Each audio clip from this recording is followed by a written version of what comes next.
Goeiedag, dit is die 23 April 2025 en welkom by Woensdag Motivering met Dominee Wilke. Ons tema, omdat Jesus leef, is jy 'n oorwinnaar.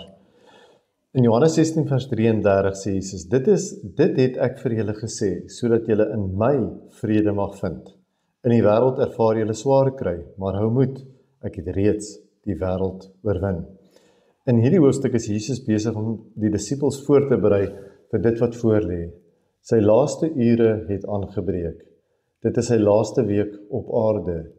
Jesus het sy doel waarmee hy gekom het bereik en hy gaan nou God se groot liefde vir die mens sigbaar demonstreer deur as die perfekte en volmaakte offerlam aan die kruis die finale prys te betaal om die breuk van die leuen te verbreek en ons verhouding met God te herstel.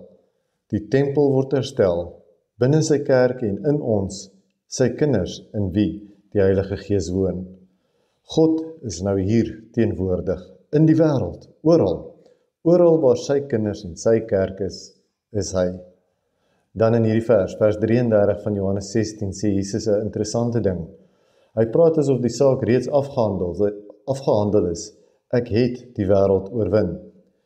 Nie want ek gaan sodra ek gesterf het en opgestaan het nie. Ek het. Hoekom? Want by Jesus was daar geen twyfel dat hy dit wat hy gekom het om te doen, gaan voltooi nie, en dat hy as die oorwinnaar oor die dood en die sonde, liggaamlik uit die graf gaan stap. In hom is dit 'n gegewe. Dit is wat in hom die waarheid is en gebeur het. Hy het die wêreld oorwin, en ons deel in sy oorwinning. Hy doen dit.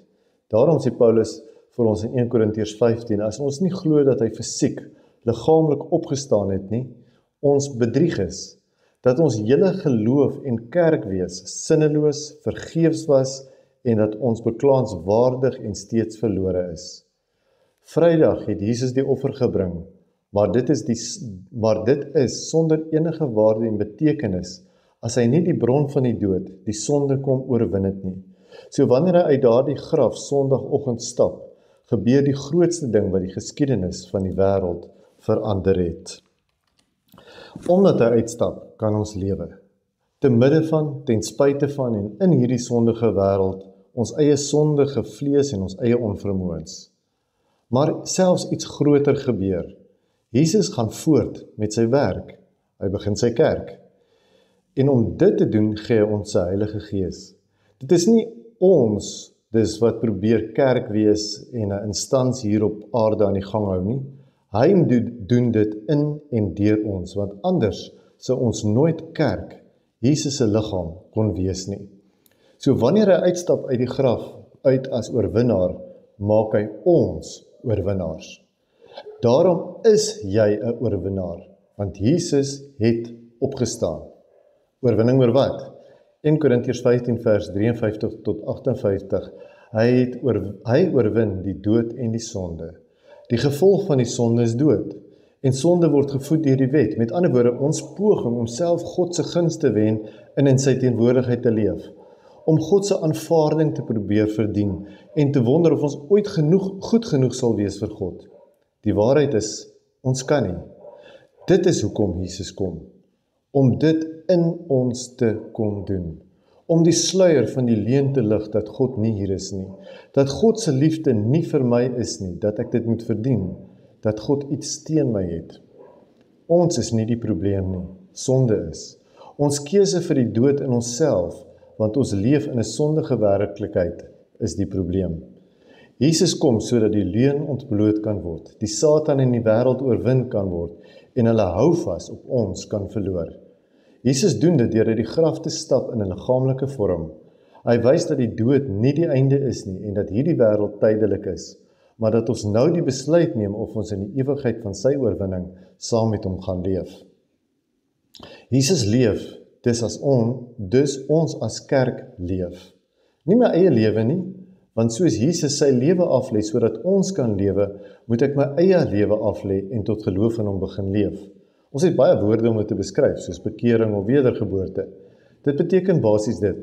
Ek glo in Jesus as die Seun van God, wat sy lewe kom neerlê, sodat my verhouding met God herstel kan word. Die mooi teologiese woord is geregverdig word of in regverdigmaking staan. Prakties beteken dit, God is by ons, hy is lief vir ons, en hy is by ons en ons hoef nooit weer daaraan te twyfel nie. Ons behoort aan hom, en dit beïnvloed al ons keuses en optrede. Dit is jou motivering vir vandag. Jy is in Christus 'n oorwinnaar. Hy het opgestaan, sonde is vernietig, die dood is oorwin. Wat beteken dit vir my in my lewe elke dag? My werk, my verhoudings, my uitdagings, my sukses en my toekoms? In ons menswees, ons vlees, sal ons altyd deur die wêreld en sonde gebombardeer en getempteer word. Ons emosies, omstandighede, uitdagings, bekommernisse, verhoudings, stres, ons liggaamlike uitdagings, siekte, oud word, ons verstandelike en geestesgesondheid uitdagings, kan ons maklik onderkry, kan ons maklik laat twyfel, kan ons maklik in die sinneloosheid van 'n daaglikse oorlewingsbestaan onderkry. Maar Jesus het die dood oorwin. Dit is die dood wat ons wil onderkry om 'n lewe van oorvloed in Jesus te leef.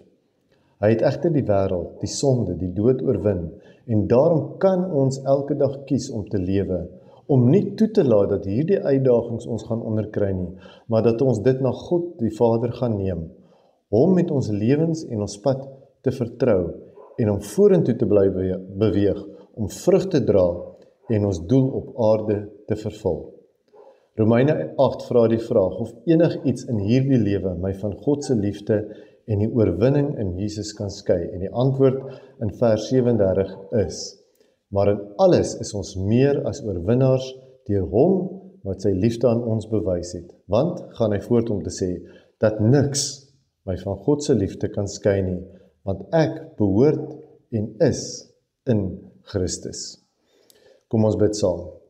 Hemelse Vader, dankie vir die oorwinning wat Jesus behaal het, en wat ons sin is, omdat ek glo in Jesus. Ek bely dat ek U nodig het vandag.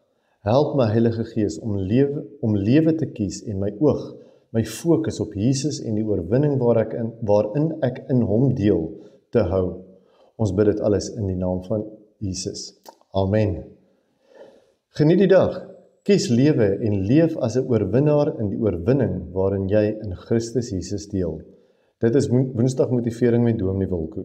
Leef vandag doelgerig, gefokus op Jesus en doen alles soos vir hom, en totdat ons volgende week weer gesels, God se rykste seën.